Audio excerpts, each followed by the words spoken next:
বেশ কয়েকদিন ধরে আমি ভিডিও দিতে পারিনি, কারণ শরীরটা একটু খারাপ আর গলার অবস্থা তো আরোই খারাপ।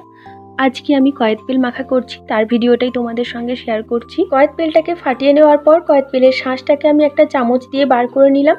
এবারে আমি এটার মধ্যে 1 চামচ বিট নুন, 1 চামচ সর্ষের তেল, 2 চামচ চিনি আর 2টো কাঁচা লঙ্কা কুচি করে কেটে নিয়ে এই কয়েদ তেলের মধ্যে দিয়ে দিলাম।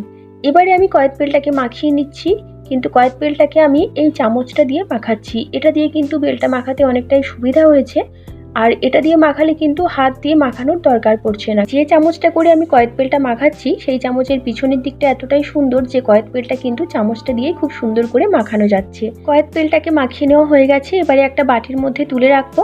কয়েদ বেল খেতে সচরাচর খুব একটা আমি পছন্দ করি না আর খাইও না, কিন্তু নিজে যখন মাখালাম ভাবলাম খেয়েই দেখা যাক, তাই একটু টেস্ট করে দেখলাম। কিন্তু খেয়ে যখন দেখলাম তখন দেখলাম মন্দ নয়, মাঝে মাঝে খাওয়াই যায়।